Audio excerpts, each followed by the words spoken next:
तिरुपति मंदिर के प्रसाद को लेकर अब विवाद गहरा गया है। सवाल लोगों की आस्था का है, सवाल आस्था से खिलवाड़ का है।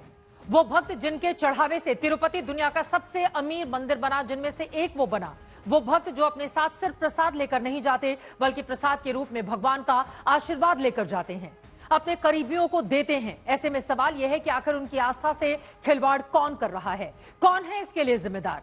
क्या सच में तिरुपति के प्रसाद में इस्तेमाल होने वाले घी में मछली के तेल और जानवरों की चर्बी का इस्तेमाल किया गया? सबसे पहले बात कर लेते हैं इस विवाद से जुड़ी हुई आज की बड़ी खबर की। बड़ा अपडेट आप तक पहुंचाते हैं। आपको बताते चले कि वाईएसआरसीपी की ओर से हाईकोर्ट का रुख किया गया है इस पूरे मामले में, क्योंकि वाईएसआरसीपी की सरकार थी जिसके ऊपर ये आरोप लगे हैं। उसने मांग की है कि कमेटी बनाए या मौजूदा जज नायडू के दावों की जांच करें। ये जगन मोहन रेड्डी की पार्टी है। कोर्ट 25 सितंबर को मामले की सुनवाई करेगा, जिसकी ओर से कोर्ट का दरवाजा खटखटाया गया है। स्वास्थ्य मंत्री जेपी नड्डा ने चंद्रबाबू नायडू से रिपोर्ट मांगी है। एफएसएसआई इस पूरे मामले की जांच करेगी, क्योंकि लोगों की आस्था से जुड़ा हुआ यह मामला है और जो भी सच है वो देश के सामने आना चाहिए। कांग्रेस ने गृह मंत्री अमित शाह को चिट्ठी लिखकर सीबीआई जांच की मांग की है। आंध्र कांग्रेस की ओर से यह मांग की गई है। उधर कर्नाटका बीजेपी ने राज्य के मंदिरों के प्रसाद की जांच की मांग की है कि जितने भी मंदिर हैं, खासतौर से जो राज्य सरकार के अधीन आते हैं, उन सभी की जांच की जाए कि कहीं ऐसा तो नहीं कि प्रसाद में मिलावट किया जा रहा है और इसको लेकर बड़ा भ्रष्टाचार है। सवाल यह खड़ा होता है कि आखिर इस महापाप के पीछे का जिम्मेदार कौन है? आंध्र प्रदेश के मुख्यमंत्री चंद्रबाबू नायडू लगातार इस मुद्दे पर रेड्डी सरकार को घेर रहे हैं, तो वहीं पूर्व मुख्यमंत्री जगन मोहन रेड्डी नायडू सरकार पर भगवान के नाम पर राजनीति करने का आरोप लगा रहे हैं। నేను ఒకటే రాష్ట్రంలో ఉండి అందరికీ విజ్ఞప్తి చేస్తున్నా, ఎన్టీ రామారావు గారు అన్నదానం ప్రవేశపెట్టారు తిరుమల పైన. దాన్ని కూడా నాసిరకం భోజనం పెట్టే పరిస్థితికి వచ్చారు ఇటీవల కాలంలో. దానిపై కూడా అనేక కంప్లైంట్లు, కడాన ప్రసాదంపై కూడా కంప్లైంట్లు వచ్చే పరిస్థితికి వచ్చింది. ఇవన్నీ కూడా నాణ్యమైనటువంటి అక్కడ ఏవైతే మన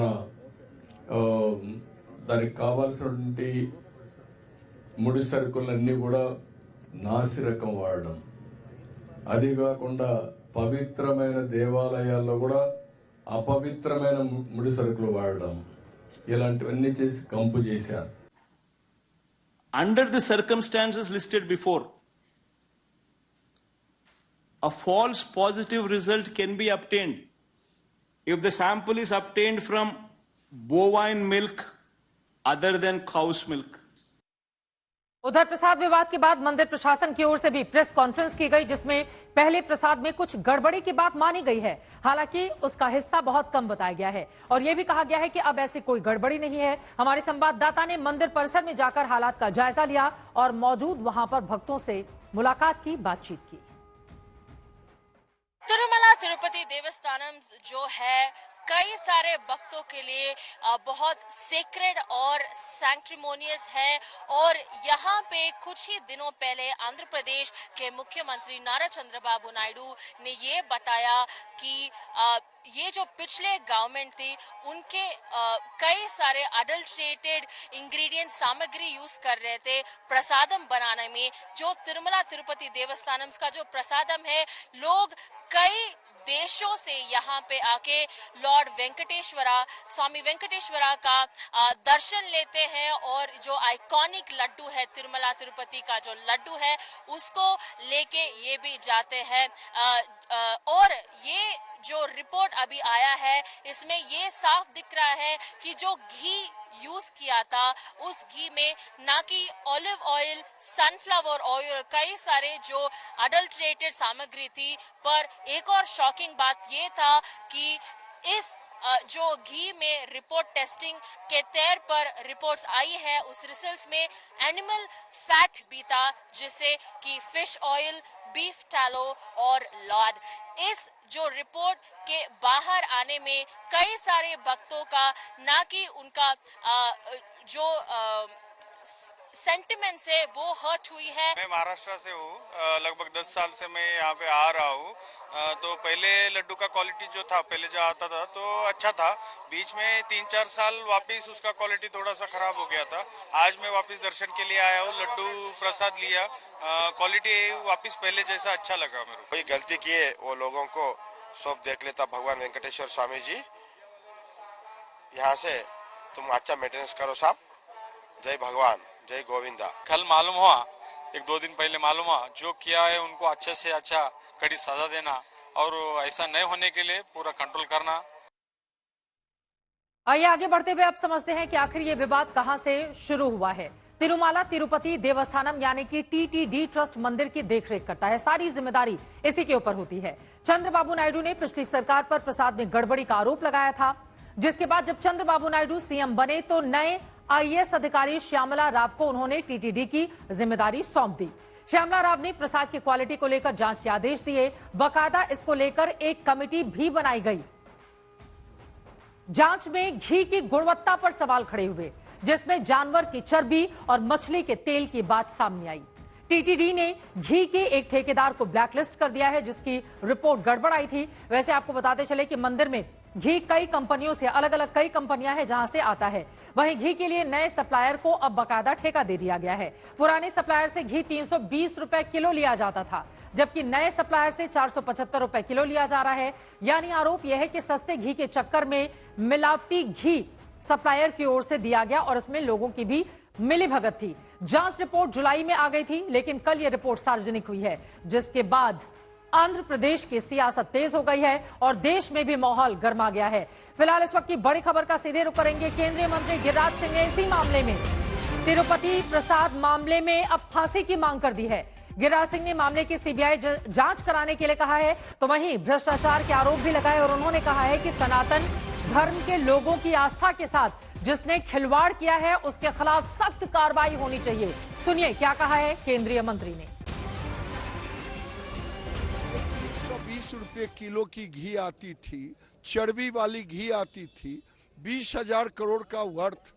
इसकी जांच भी हो और हिंदू धर्म के साथ जिसने ये क्रूर मजाक किया है उसको केवल मिलावटी का कानून के ऊपर ना हो, बल्कि उसे फांसी की सजा देनी चाहिए। केंद्रीय मंत्री को आपने सुन लिया है, कड़ी से कड़ी कार्रवाई की मांग करते हुए फांसी की सजा तक की बात उनकी ओर से कह दी गई है। वहीं तिरुपति प्रसादम में गड़बड़ी से पूरा देश हैरान है। वहीं मामले ने सियासी रंग भी ले लिया है। एक दूसरे पर आरोपों का सिलसिला नए सिरे से शुरू हो चुका है। इस तरह के जो कुकर्म किए गए उसके लिए सीरियस एक्शन देखना चाहते हैं। एक कॉम्प्रहेंसिव इंक्वायरी को कंडक्ट करके जो भी इसके लिए जिम्मेदार है, जो भी हिंदू विश्वासों के साथ खिलवाड़ किया है, ऐसे लोगों के प्रति, ऐसे लोगों के खिलाफ सख्त से सख्त कार्रवाई करे, ये हमारी आग्रह है। ऐसे हिंदू बाहुल्य राज्य देश में इतने बड़े खुलासे को, इसके बारे में कोई प्रतिक्रिया जारी नहीं करना हम मानते हैं कांग्रेस का बड़ा पाप है। जगन सरकार भी भारतीय जनता पार्टी की समर्थन में खड़ी रहती थी, नायडू साहब भी भारतीय जनता पार्टी के साथ हैं। कोई भी जिम्मेदार हो, हम चाहते हैं कि उनके नाम सार्वजनिक हों और उनको तुरंत फास्ट ट्रैक पे उनकी जांच हो और सजा मिले। इससे कम से काम नहीं चलेगा, क्योंकि ऐसा, जैसा मैंने आपको कहा, पूरे विश्व में करोड़ों हिंदुओं के मन में एक गुस्सा है, क्योंकि भगवान तिरुपति की आस्था पूरे विश्व में है, ऐसा नहीं कि सिर्फ भारत भर में है। बीजेपी कांग्रेस के नेताओं को आपने सुन लिया है। आइए आपको तिरुपति के प्रसाद की पूरी कहानी समझा देते हैं, जिसे लेकर इतना ज्यादा विवाद गहरा गया है। तिरुपति मंदिर की किचन, जिसे पोटू कहते हैं, ये करीब 300 साल पुरानी है। 1803 में मंदिर में बूंदी के प्रसाद की शुरुआत हुई थी। 1940 में बूंदी के प्रसाद की जगह लड्डू का इस्तेमाल किया जाने लगा। आपको जानकर हैरानी होगी कि रोजाना करीब 3 लाख लड्डू मंदिर में बनाए जाते हैं, जिससे अंदाजा आप इस बात का लगा सकते हैं कि इस प्रसाद को लेकर लोगों की आस्था कितनी ज्यादा है। करीब 200 ब्राह्मण मिलकर ये लड्डू तैयार करते हैं। लड्डू में 51 सामग्रियों का बाकायदा इस्तेमाल किया जाता है, जिसमें बेसन, काजू, चीनी, घी ये प्रमुख हैं जिनसे इस लड्डू को तैयार किया जाता है। इसी के घी में चर्बी की बातें सामने आ रही हैं कि जानवरों की चर्बी का इस्तेमाल किया गया है। सबसे बड़ी बात, प्रसाद से मंदिर ट्रस्ट को करीब 500 करोड़ की सालाना कमाई भी होती है। लेकिन उसके बावजूद अगर इस तरह का मामला जो बेहद गंभीर रुख अख्तियार कर चुका है, भक्तों की आस्था का दरअसल ये पूरा का पूरा सवाल है। ऐसे में विवाद के बाद कई जगहों पर जोरदार प्रदर्शन शुरू हो गया है। वहीं साधु संतों में भी इस बात को लेकर बेहद गुस्सा देखने को मिल रहा है। ये मुख्यमंत्री पद पे जाते हैं तो देखो कैसे प्रसाद जिहाद करते हैं। अगर कितना इनको इनके अंदर घृणा भरा पड़ा है। आप बताइए, हिंदू सनातनी मंदिर और उसमें दूसरे आप आस्था जिसकी नहीं है उसको तुम रख रहे हो। क्या किसी वक्फ बोर्ड में हिंदू है क्या? क्या किसी और क्रिश्चियन की जो ट्रस्ट है, पोप के जो संस्थान है, उसमें कोई हिंदू है क्या?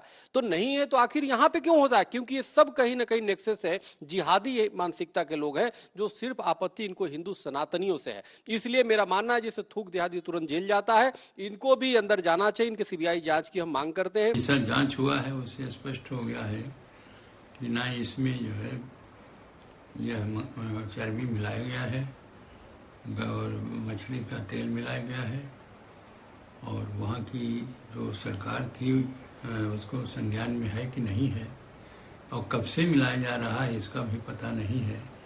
क्योंकि अभी वर्तमान समय में जब चर्चा हुई है तो ये जो खोज हुआ है तो इसकी पुष्टि हो गई है। तो ऐसी स्थिति में ये हमारे मैं समझता हूँ अंतर्राष्ट्रीय षड्यंत्र है। हमारे जो सनातन धर्म है इस पर कुठाराघात है। जब श्री राम की प्राण प्रतिष्ठा हो रही थी उस समय भी यहां से आपको बताते चले प्रसाद के रूप में लड्डू यहां पर चढ़ाने के लिए भेजा गया था। यकीनन हर जगह इसको लेकर विरोध देखने को मिल रहा है। फिलहाल पूरे मामले में आगे क्या होगा इस पर लगातार हमारी नजर बनी रहेगी।